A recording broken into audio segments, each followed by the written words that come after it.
Thank you. First of all, I'd like to thank everybody who's joined in today on this exciting topic. I think I speak on behalf of everyone, but Mark and Anil, I look forward to learning from you on this topic, which is evolving faster than a lot of us can keep up with. I often joke that, this is a space where what you learn on Monday can be outdated by Thursday. So hopefully we can all keep on this journey together. So for everyone dialing in, and if you've not seen an Everest Group webinar before, we'll try and focus on a few things today and leaving enough time for Q&A. So there are three parts to the story that we want to cover around the EU AI Act. First, we'll give you the background and context. So how did we reach where we reached right now? What's been the journey like, and provide some context around the overall market. We'll then focus more squarely on the AI Act, and we'll do an explainer of sorts, but also talk a little bit about implications. What does it mean for different stakeholders and so on? And then we want to focus on the outlook, which is what's the path forward going to be like? What will the roadmap be? How can you be prepared for this, whether you're an enterprise, a service provider, or a technology partner? So without further ado, we'll move in. As mentioned, please do use the Q&A tab that you see on your screens to submit questions. We have received a lot of questions in the run-up to this, so we'll select some pre-curated questions as well. But hopefully we should have time to address some quite interesting questions at the end. So with that, let's start with a little bit of the background and context. Now, as I said, one of the things we wanted to talk about was how did we get to where we are? And it's been an interesting journey. If you think about the EU AI Act, I think it's maybe an atypical path to a regulation in many ways. It did not start just after the recent Gen AI spike in interest about 16 months ago. The EU has been working on a version of this since 2019, but it has definitely gathered a lot of steam in the last 16 to 18 months. But I think, in my opinion, where regulation sometimes can often be at a more glacial pace compared to technology, this to me seems atypical, where we've had, a consensus on a reasonably wide scope of an act in a relatively short amount of time. If you take the nearest analogy, which is maybe social media and platforms and the discourse around that, the platforms have been around for more than 15, 16 years before we are now even talking about how to regulate them. The AI journey does not give us that liberty. I think more, and regulators recognize this. But if you really think about this, right, when the AI Act was first tabled a few years ago in 2021, and a provisional agreement was reached at the end of last year, we saw a lot of updates even in the last few months. If you think about what happened in 2023 with the investments that some of the big tech companies were making, what the Biden administration announced through the executive order, but also the Safe Innovation Framework. And then later half of last year, where we saw a lot of investments, both in the AI ecosystem, but also how do you make it safe? And I think that's been something that has gathered steam. The last thing, which is to note before we talk about how we and what we are dealing with right now, is also as this conversation has evolved, we are starting to see early pitfalls of what are the problems you're likely to encounter if you don't solve for it. So the New York Times and the Microsoft OpenAI lawsuit is a big part of that. If you look at some of the strikes that Hollywood was going through, whether it's the Writers Guild or the Actors Association, AI was front and center of those labor disputes. So we now see that this is not an esoteric topic that is only confined to B2B or enterprise technology conversations, but has much wider societal impacts, which is, causing a renewed sense of urgency around safeguarding AI. And with this, we had the EU AI Act, which was approved earlier this year, and we made a lot of progress around that by mid-March. And now we have started to see early conversations around what do we do with it and what will the implications going forward be. Because I think while there are a lot of things we are not fully sure of, I think what we can be assured of is that this will have to be a living and breathing conversation. This is not going to be static given the pace of change of technology and what we're dealing with.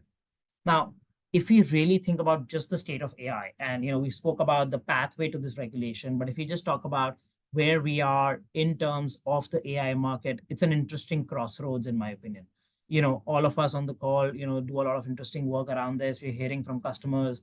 The biggest thing I hear from a lot of large enterprises is that they've done a lot of early experiments with AI and specifically generative AI. And I always have to keep reminding people generative AI, while it was a secular forcing function for the market to really think about AI more meaningfully, it's the AI adoption journey has been much broader than just generative AI. But nonetheless, if you think about where people are doing it right now, we see nearly 3/5 of all enterprises that we speak to and work with actively exploring and piloting Gen AI. At least a fifth or more than 20% have deployed it in one or more processes. Only a few are either just planning or have not discussed it yet. So it's a small minority. But if you think about where that adoption is happening, a lot of that is happening in customer support. So contact center, customer data, followed by IT operations and sales and marketing, right? Content supply chain being a prime use case. So those are the top three areas where we see this, followed by software engineering, finance and accounting, and other miscellaneous business process and IT areas. But the underlying sentiment that we pick up from organizations is they really want to scale this. A lot of this has been in pilots, in experiments, in walled gardens. Clients want to now scale their AI initiatives and Gen AI initiatives in areas where there is disproportionate economic value. So this year and over the next 12 to 18 months, the underlying sentiment we believe is going to be about how do we move from pilot to production at scale? And again, as a result of that, where can we do it where there's economic value, but then, it's also safe to do so given everything that we will talk about today. Now, I think, having said that, it's a good segue before we start talking about what this means to get a pulse of the audience in the room today. So a poll question will now pop up for you, and we'd love to hear what you think. And, the key question that we are trying to figure out is, what challenges or inhibitions do you have personally or your organization has when it comes to Gen AI? And you can select multiple options. I'd love to see where we land. But Mark, while people respond and I see the responses coming in thick and fast, where do you think people will land, or where will they steer to? Well, Nitish, it's going to be interesting to see how far any of the above regulatory, privacy, and ethical challenges emerges as key or inhibitors. Because experience to date as a lawyer tells me that change management, data readiness, and other operational challenges are the most influential for businesses looking to deploy AI. Yeah, I think it's a great point. And I think if I think about the audience, I think they agree with a lot of what you said, Mark. And you're right. I think sometimes change management is not as well appreciated to the success of large digital transformation engagements, but it's very, very crucial. And I think 3/4 of our audience feel that data security and privacy, which we know is front and center, is something that they're thinking about or struggling with, followed by an equal split on regulatory challenges and ownership and responsibility. And then, we see AI explainability, bias and ethics and change management coming in. I think on ownership, the only quick point I'll make is I think when we work with a lot of enterprise customers, who owns the risk is a big conversation right now. And I've been seeing a lot of different dimensions of, indemnification clauses. How do you guard against it? Whether it's the technology vendor, the service provider, or, other entities. So I suspect, this is going to be a conversation which keeps us busy for the next few years. So with that, Mark, I'd like to hand it over to you. And, as we think about where is this happening in terms of the global perspective? Thanks. So what this shows is that the global approach to AI-specific, and I emphasize AI-specific, governance, law, and regulation is a patchwork. Each country, or in the case of the EU bloc of countries, is taking a different approach. Even where there may be apparent similarities in the overall approaches to regulating AI, there are important differences in detail still.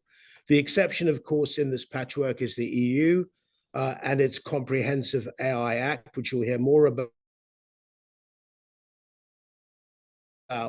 But its Act is part of a package of 3 new measures so far, including AI-specific product and tortious, that is, non-contractual civil liability directives, which I'll say something about a bit later. Like the now well-understood European Union GDPR, the AI Act will be the de facto global standard in AI safety and regulation. And that's thanks to the so-called Brussels effect. And of course, it will apply uniformly throughout all 27 EU member states. You'll hear more about this from Anil a bit later.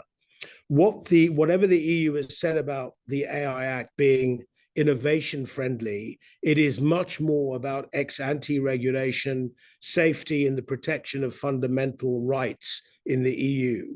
This is very different from US and UK approaches to regulating, or one has to say not regulating AI, which are much more about not stifling innovation,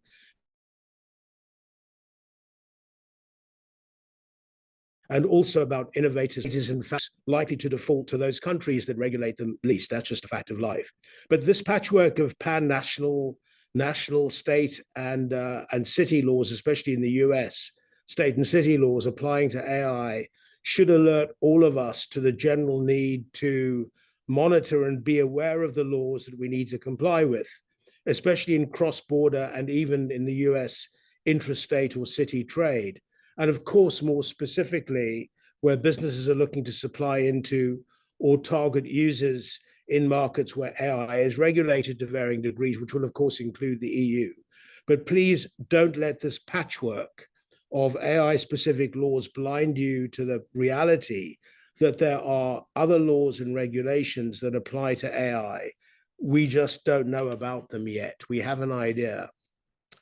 If I could ask you to move on, please, Nitish. So this slide shows just 6 examples, and Nitish mentioned them earlier, where AI, machine learning, and generative AI systems and processes run into trouble with the law and lawmakers. Of course, there are others. In addition to the litigation that Nitish mentioned, you have competition and antitrust regulators in the US, the EU, and the UK investigating the Microsoft OpenAI corporate relationship. And let's not forget a very significant point here, which is the increasing public and lawmakers' concern about the environmental impact of AI compute. That's only going to get worse as AI needs more powerful processing capacity. But this has, by the way, also resolved data centers in this regard in the EU. For me, the most important point I can make today is that what's missing in the patchwork that I referred to in the last slide are the many, many other laws and regulations that are quite capable of applying to AI systems and processes and their outputs, but they aren't specifically directed at AI. You could call them, if you like, shadow AI laws. For example, the laws and regulations that apply in and around the workplace. In the US, such laws would include Title VII of the Civil Rights Act, 1964, the Age Discrimination in Employment Act, the Americans with Disability Act, and in the UK, we have similar laws in the Equality Act, and there are corresponding laws throughout the EU that are similar. With the combination of the vast range of information and analytics that AI tools now offer, the known bias in data sets, the known lack of transparency in the deployment of AI, the lack of explainability in black box AI, automated decision-making, and biased outcomes, all of which may arise from protected or special characteristics that AI and machine learning tools are likely to accentuate. And these include race, national origin, disability, age, neurodiversity, gender, and so on. These are lawsuits waiting to happen. And what's the impetus for them? Trades unions, workers' councils, and organized labor in many countries are looking to challenge the deployment of AI in the workplace. Some, like Uber drivers in Europe, already have. The challenge we face here, and this is the big point, is that we don't yet know for sure if and how such laws and regulations might apply. Judges will no doubt decide in time. And countries that don't specifically regulate AI in a uniform way, currently like the USA and the UK, maybe litigation will be the regulator. And that's not ideal for anyone. Anil, please move the slide on. Yeah, so now we'll sort of get into the meat of the EU AI Act itself. And I think, we can think of the EU AI Act in terms of various dimensions and characteristics, right? So it's a first of its kind comprehensive AI regulation in the world with pretty much broad scope that attempts to cover what is inherently a moving target. Now, as Mark pointed out, see, one of the key elements here is that the Act is designed to protect fundamental rights for all, including vulnerable groups, and values, including democracy, right? So it's important to understand this because many of the design principles that follow are based off of this foundation. So, for example, you could contrast this act perhaps with the Biden executive order, which to my mind, it also takes a little bit more of a national security orientation, and hence it's laid out differently. So now if you go back to the foundational principles that we have here with the EU AI Act, we can see that the body of the act lays out a risk-based approach to classifying AI systems, and then proceeds to identify the various do's and don'ts for each category. There are various stakeholders identified as well, and there are, of course, heavy penalties associated with non-compliance, as we'll see going forward.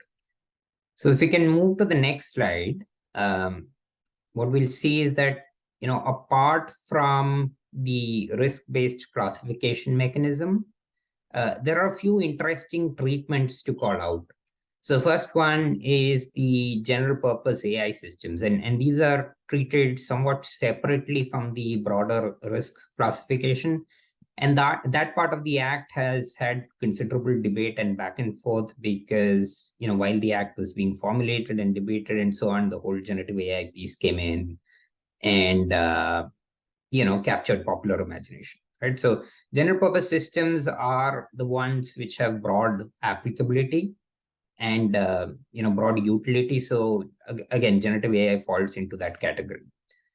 Now, as the Act stands today, there is a two-tiered approach for general purpose AI. You have your typical general purpose AI, which has transparency and technical documentation and copyright requirements. And then there's an additional higher risk category, which has requirements, in addition to these, it has requirements around having plans to assess and mitigate systemic risks and other things as well. Right? As with GDPR, the EU AI Act will have extraterritorial impact as well, because regardless of where the AI systems are built, if it is being used or deployed in the EU, or even if the outputs are being used within the EU sphere, these stipulations still apply. And then the final point here is that, the citizens will have redressal and complaint mechanisms available to them, especially for these high-risk category of AI systems, the definition of which Mark will take us through on the next slide.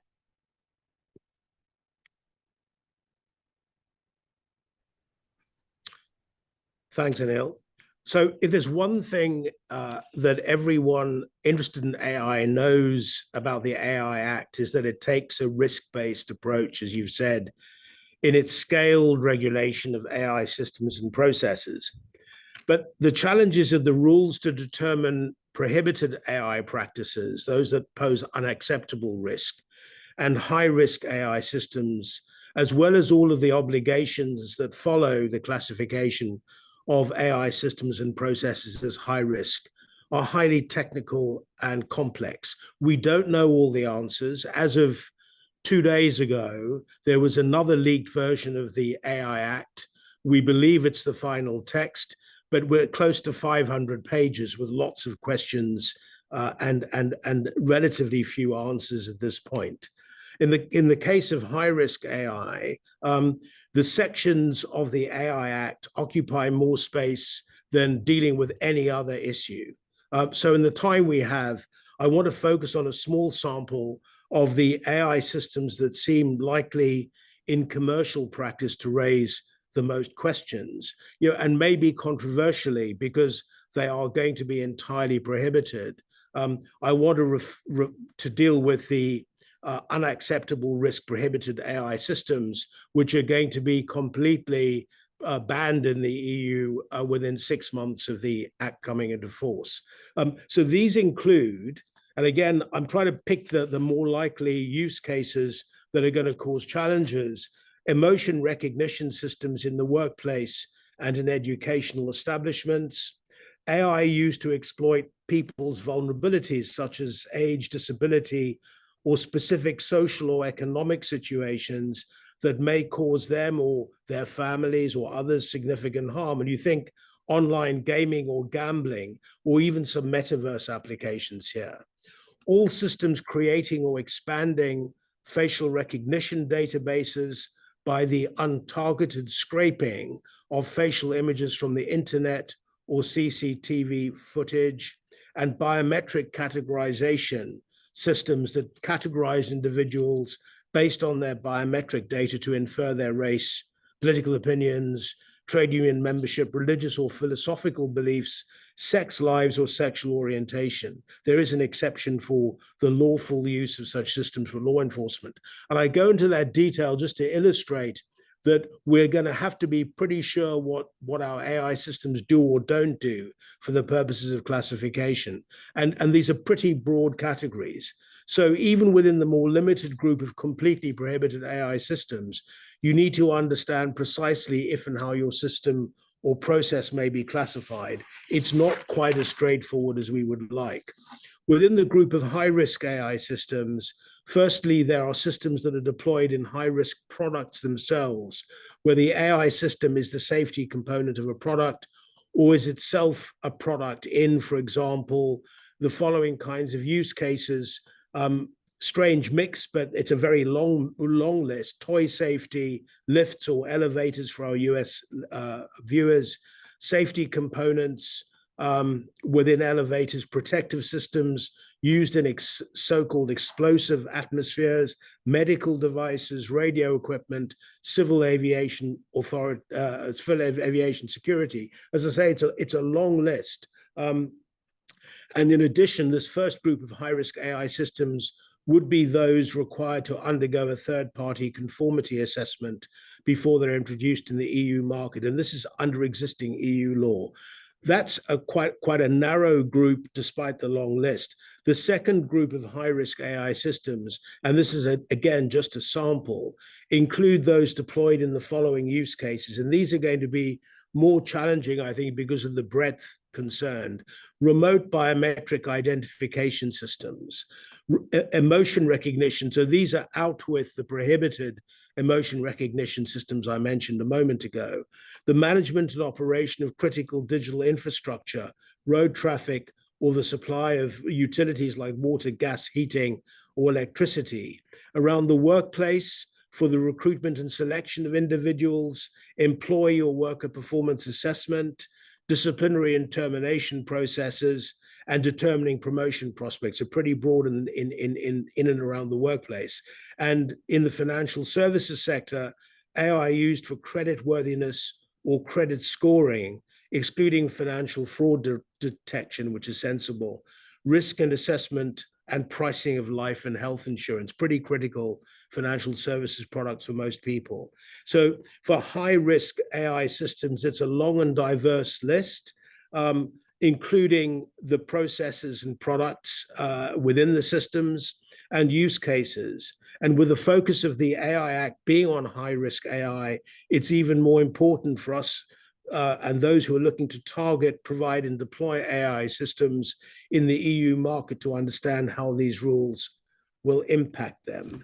If we could move on to the next slide, please. I'm now going to look at the key stakeholders in under the AI Act. And as you see, the Act will cover the entire AI value chain, and it's intended to. The Act itself has mostly clear definitions for the various actors involved in AI and holds them accountable for compliance with the new regulations. But there are three main points I want to make here. The first is that as you've heard from Anil, the AI Act has extraterritorial effect in a bit more detail. That means that it will apply to certain actors in this value chain, even if they are based or operate outside the EU. So providers or otherwise developers, deployers or otherwise users, distributors, and as they're in a special category, so not shown here, product manufacturers will have to comply with the Act wherever they are based or operate from. Product manufacturers, by the way, are those who integrate AI with their own products and provide, distribute, or use those AI systems in the EU. And you can think of maybe IoT type devices incorporating AI. The second point is that you need to decide if your AI systems, products, or services will be distributed, used, or as Anil said, provide output that is used in the EU, and whether your AI systems fall into the prohibited, high risk, or general purpose AI built on GPAI model categories. In other words, if you're targeting the EU market, or there is a good possibility that your products or systems will reach the EU market, you should go to this exercise. And finally, determining if and where you are in this value chain depends on quite technical rules. So as a starting point, you need to know where your organization may fit, where your partners may fit, even if you or they aren't established or based in the EU. Please move the slide. I'm afraid it's still me, and I'm just going to deal as quickly as I can with the penalties. So as you see, the financial penalties are both for large corporates and SMEs, potentially very significant for each of the contraventions. There may be SMEs attending today, so I just wanted to say that the Act uses the term SME together with the phrase including startups. The more lenient treatment of SMEs here and elsewhere in the Act plays to one of the lesser recognized objects of the Act, which is to be innovation friendly. For those of you who are or who represent SMEs, there is quite a complex definition of what an SME is for the purposes of EU law. It isn't in the AI Act. It stands outside. In broad terms, SMEs are enterprises that employ fewer than 250 people and that have an annual turnover of or below 50 million euros and or an annual balance sheet total of or below 43 million euros. I mentioned earlier that the Act is part of a suite of 3 measures currently. And on the subject of civil liability and remedies, there is also an EU draft AI liability directive going through the legislative process right now. In short, this will specifically complement the Act in providing for non-contractual fault-based claims for compensation for damage caused by AI systems. And there is already on the statute books in the EU a product liability directive, which gives consumers the right to claim compensation on a strict liability basis from the provider under the Act of an AI system. In other words, to be treated as if providers were manufacturers of faulty or unsafe products, and they would face strict liability for certain defects in the AI systems. There's a lot of detail in these measures. I just wanted to mention them so that you're aware of them now. There is, of course, still the possibility of contractual claims against those in the AI value chains for breach of contract, where there is a contractual relationship. And we shouldn't overlook reputational risk in all of this to those in the value chains. Over to you, Anil. Thanks, Mark. So, we are going to go through a little bit about around the high-risk systems and what requirements they need to comply with. Of course, you still have the unacceptable risk systems, but those tend to be, let's say, more egregious in their use of AI. So unlikely A lot of organizations will be dealing with them anyway. So, but if you look at the high-risk systems, the requirements are quite varied as well, right? So, for example, you'll have data and governance requirements, which, amongst other things, speak to ensuring that you have representative and high-quality data used to train these systems. Human oversight is also mandated, so you need to have mechanisms for overriding the AI system in a high-risk category rather than a completely autonomous system. There are several other requirements as well. I won't necessarily be going through the details of all of them, but in essence, the high-risk AI system also needs to go through a conformance assessment for all of these requirements for usage in the EU market. Now, for the limited risk category, you still have certain requirements, but these are mostly around transparency to the end user. So, for instance, if there's a chatbot which users or end users use, and it can be mistaken for a human, you need to mark it as, let's say, an AI chatbot, right? Or you need to ensure that the end user knows that it's a AI chatbot. And of course, for general purpose AI systems, as I mentioned, there are two categories, the typical ones and the ones with systemic risks. And for those, we have a two-tiered approach as well. If we move to the next slide, we can see that there will be a staggered approach to enforcement of all of these requirements. So once the act is published in the official journal, it will be activated in 20 days. So let's say by around May this year, we'll start to see it activate. That is, again, going to be an estimate, of course. After 6 months, the ban on unacceptable risk category comes into play. And then further 12 months in, general purpose AI regulations will be enforced. And by 24 months, most of the high risk AI system stipulations that Mark also mentioned, they become effective, right? So all those categories which Mark called out. 36 months in, there will be some of these harmonized rules for those AI systems which are embedded into already regulated products. Those become defined and enforced as well, right? So the essence of it is, while there is some time for organizations, it's not a whole lot, which is why organizations really need to be preparing for compliance as soon as they can. And ideally, they should be starting to look at various aspects of the compliance as we speak. Nitish, over to you. Thanks, Anil and Mark. I think, I'm sure our audience, just like me, were able to demystify some of the aspects of the AI Act. And I think the timeline and the penalties and some of the fine print, I think it's important for all of us to know. Now, we'll move now to the home stretch of our conversation, right, which is around what's next. So what does it mean in terms of what's coming down the pike?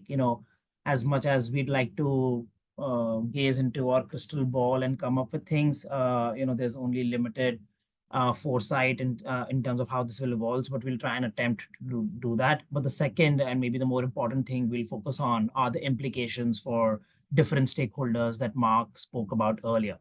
So with this, let's talk a little bit about what does it mean for everyone. But before we do that, we wanted to get another poll going and get a pulse of how aware you think you are of your AI assets as an organization. Doesn't matter whether an enterprise or a provider or an investor or an enabler.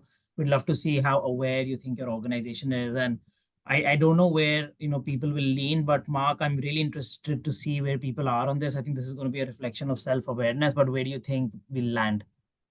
Thanks, Nitish. I mean, for me, this goes back to the earlier point I made about so-called shadow AI laws. So this is the most important set of questions, I believe, for deploying safe and ethical AI. and also managing the legal, regulatory liability and reputational risk of AI. I mean, having an inventory and understanding of your AI assets deployed should be the very first step on any AI journey, and it should apply to all AI assets, I think, including more general, likely legacy applications with embedded AI systems. Many of these would be algorithms, machine learning, and the like, embedded in those systems. So these shadow AI assets, I think, are going to be the most challenging. Yeah, absolutely. I think in some ways, if we don't do this well, this could be a shadow IT nightmare on steroids. And I'm glad to see that we have a reasonably self-aware but also honest audience. I think about 40% of our respondents said that they do have it, but it's a partial repository, which tells us at least that they've started on that journey. I'm a techno optimist. I take away the fact that at least they've started on this journey, but there's a long way to go. Followed by a third of people admitting that they don't have it now, but they're in the early stages or the planning stages to create a repository. And then, we have some early adopters or leaders in this space, 17% who believe they have all the AI assets cataloged in a repository, which is great. And I'd only extend this point to say, and linking it back, Mark, to what you said, yes, this will be about cataloging, being aware of your AI assets and your AI estate. I think it also extends to what kind of a grip do you have on your data estate. A lot of the clients we work with often think they have an AI problem. A lot of the times they don't have an AI problem, they have a data problem. And they don't know where the data is, what it's trained on, what's the provenance. And in a world when we talk about general purpose AI, as Anil mentioned, and when you talk about fundamental models being trained, this becomes a crucial muscle, a crucial competence that we can no longer choose to ignore.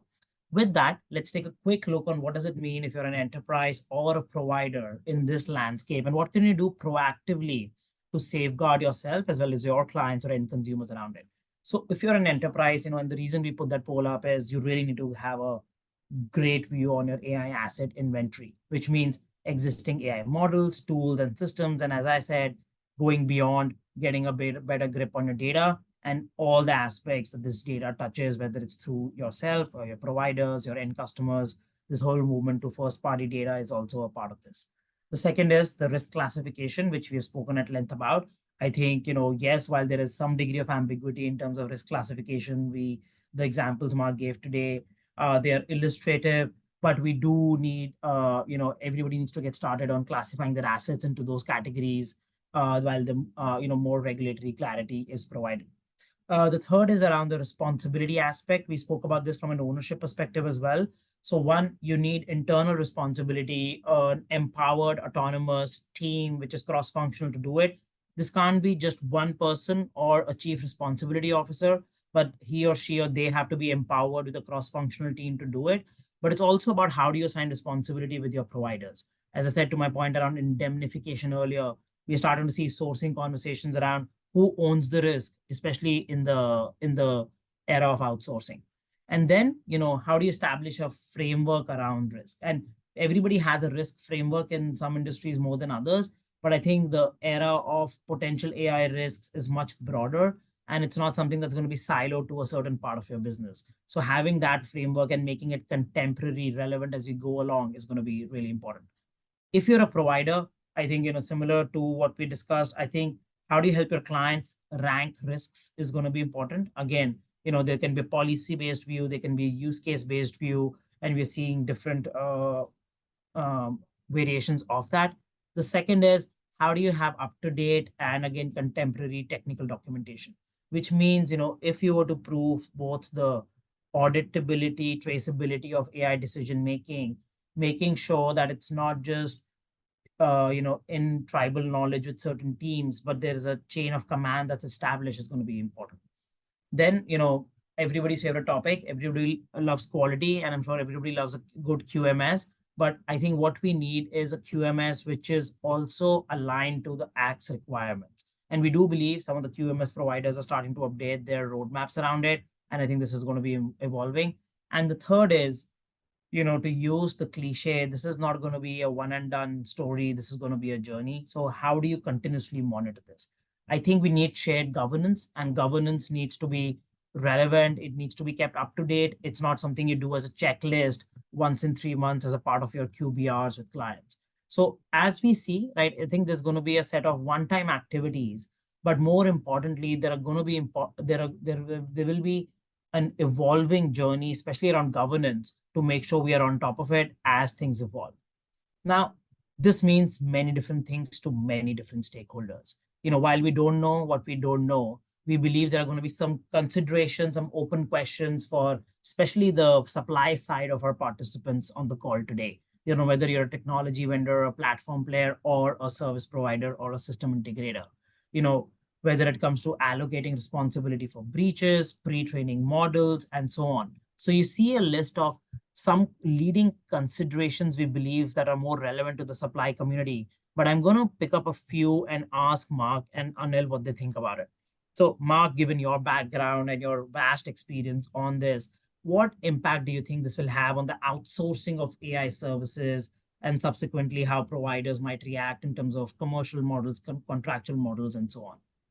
Big question, Nitish. Thanks. And I don't have the answer. I think we're beginning to see some changes in those outsourced services that incorporate AI. I'm not talking about AI specific outsourcing, and I don't think this question is addressing that. So I guess what we're beginning to see would be a different approach to contracts. And contractual relationships, more based on value, more based on shared risk, on gain share, allowing providers to offer up what they can deliver by way of AI-enhanced services and processes, products, and so on in the outsourcing. But equally recognizing that there needs to be a responsibility taken, for example, for that whole copyright infringement, data scraping type liability of the kind that you mentioned earlier, and we've seen with Getty Images and Stability AI. So I think overall, a more flexible approach between customer and provider that recognizes that they're on a shared journey. And then maybe finally, I would say, using traditional market surveys in the sense of benchmarks to decide where the customer and provider are in their AI journey together. Yeah, I think that's a great set of advice for people. And I think how do you keep at it and also evolve this will be crucial. So Anil, let me bring you in for a topic I know you're very close to, and also to help us land this conversation before we get into the exciting questions we have ahead of us. So when you think of the technology vendors, the platform companies, and also service providers, yes, they need to do this for clients, but they also now need to figure out how do they safeguard themselves, in terms of AI, but also the models in which they work. So how do you think they will do that and attempt to do that in this landscape? Yeah, no, so I think, of course, the devil will be in the details of how the act is implemented, and also in terms of some of the gray areas which are there in the act itself, right? Because again, while the act has called out broad guidelines and maybe gone a step further than just broad guidelines, I don't think it's even intended to be prescriptive to the nth level, right? So having said that, I think all kinds of providers will need to take action to ensure that they are in compliance, right? And this can also mean different things depending on where you are in the value chain or in the supply chain, so to speak. So even if you're a provider who's white labeling a high risk system, the conformity assessment still rests on you as an organization. So high risk system vendors will definitely need to put in place all the governance mechanisms, data standards, and they'll need to appropriately disclose the usage and technical documentation to the relevant stakeholders. They can do the conformity assessment either internally or through a third party, and after that, you can place the CE mark on your product to show compliance within the EU market. And naturally, they'll need to ensure that they have monitoring mechanisms in place to be able to reassess if the need arises, right? So in essence, I mean, it's a regulation with heavy penalties, and I think there are no two ways about it. But even without the regulation, as you can see on the slide, in many ways, we are headed in the direction of responsible AI. Now, there are, of course, many more components to achieving high trust AI, including true explainability. I think this regulation is attempting to thread that needle, trying to ensure responsible AI, but taking a risk-based approach to it so that it doesn't completely stifle innovation.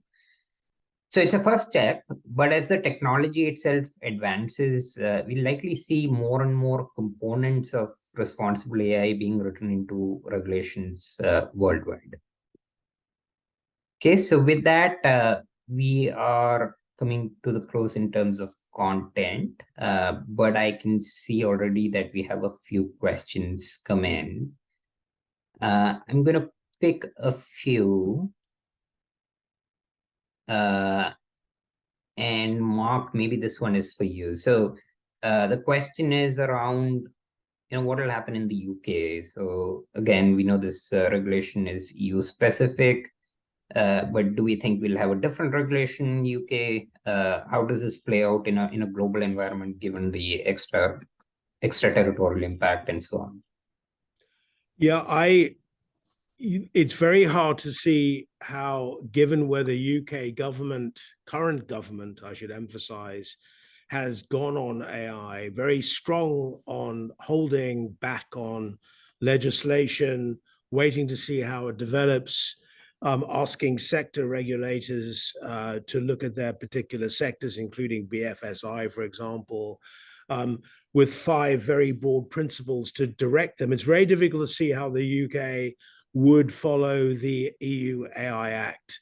I think it's more likely that we will see more piecemeal regulation in the UK. It could be around so-called systemic risk GP AI systems, maybe sooner. I see that as of yesterday, the UK Trades Union Congress has suggested there should be specific laws to govern the use of AI in the workplace, which they've been saying for some time. But where the odds are that a change in government in the UK later this year or the beginning of next year, it's much more likely that we'll see such piecemeal regulation. Yeah, no. So that's interesting. I think regulations world over are taking different routes, and perhaps with GDPR as well, we might end up being at a place where global organizations comply with the strictest ones. Is that fair to say, Mark? I mean, is that how you see it panning out as well? Well, that's the idea of the.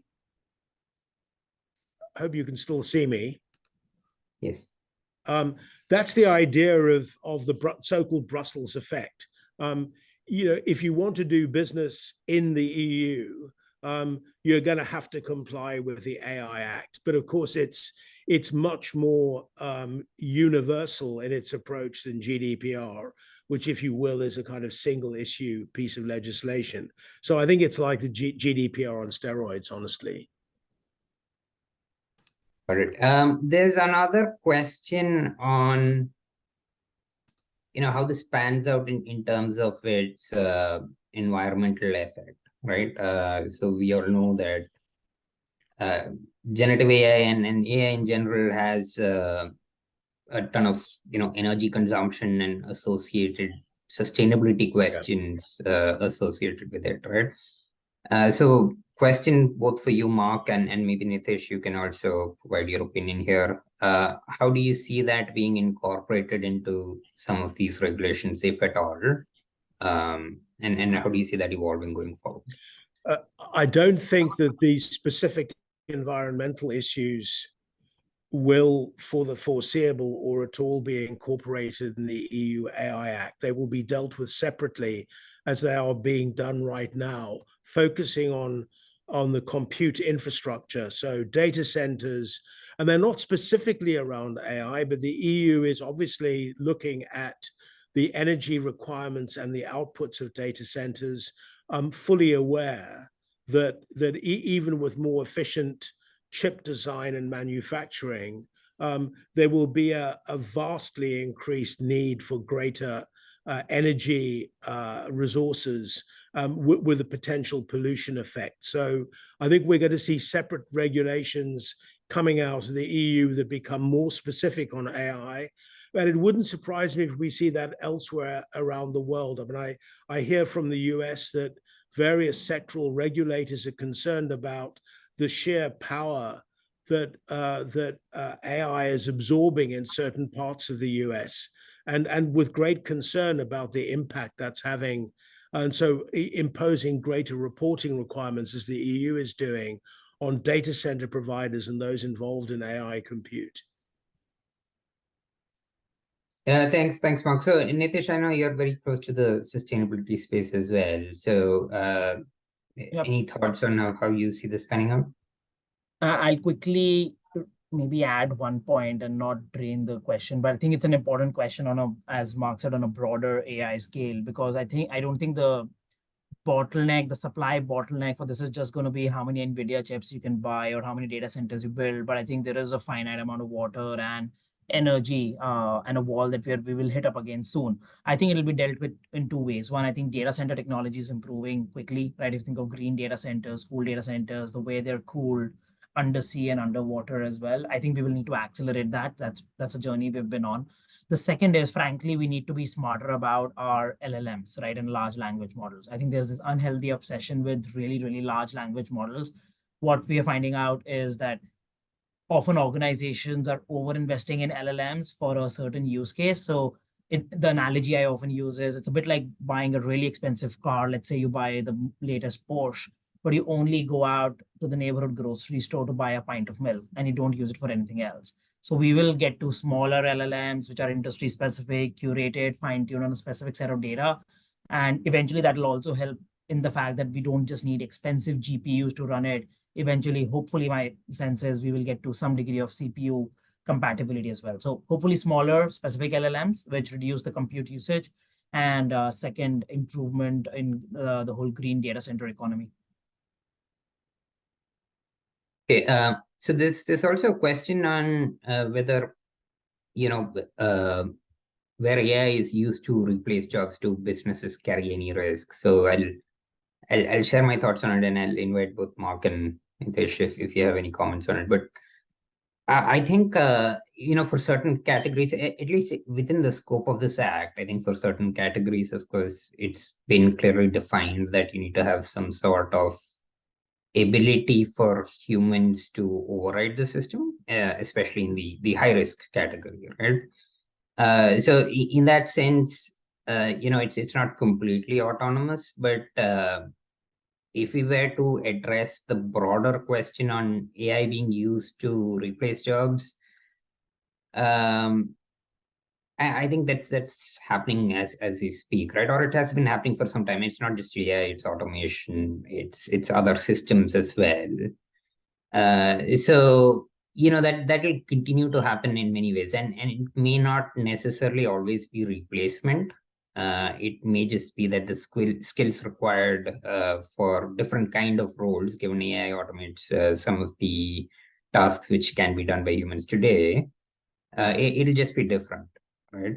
So yeah, I mean, of course, there are always risks in terms of PR and so on, as some of these things come out in terms of, let's say, more mass kind of replacements. But at this point in time, I think those risks, or at least those fears, are overblown to some extent. But yeah, we can never predict the future entirely, so to speak. Yeah, if it did, we'll be in different jobs. All right. So another question which came in was around credit scoring. So practices like credit scoring are not always transparent to consumers at this moment. How do we think that this act will impact some of those practices? Now, as I understand it, the credit scoring piece, or at least, decision making from a lending perspective, or access to critical resources, including credit, is covered under the high risk systems, right? So again, some of those requirements exist there. Mark, do you see anything in particular there from a credit scoring perspective? I think the more general point for me is the most important, and you mentioned it, Anil, and that is the lack of transparency currently around the allocation of sometimes life-enhancing, life-giving properties. So, for example, and it's not in the question, but the Financial Times recently published a story about a woman in the UK who desperately needed a kidney to be transplanted into her. And it was only because she was refused a kidney and that her sister, who's a technologist and was very determined, discovered that there's an algorithm in use in the UK National Health Service no one was aware of that determined on a points basis who would be allocated kidneys. Now, it doesn't get much more life-giving or threatening than that, but there was no transparency at all about how an algorithm was being used, let alone how it was deciding to allocate such resources. When you move down the chain to credit scoring, to access to life insurance and premiums or otherwise in so-called redlining, I think what the Act will do finally, certainly for those operating in the EU market, will be to make those processes and decisions much more transparent. And as you said, Anil,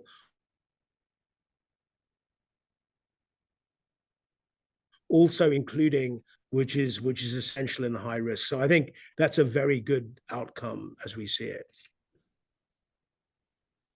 Yeah, no, that makes sense. So, I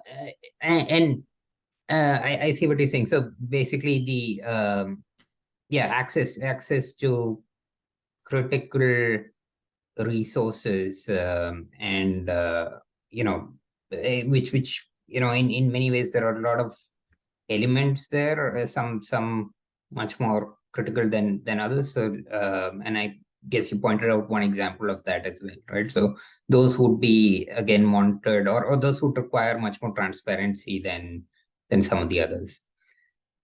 Right. So with that, I think we are at the end of time.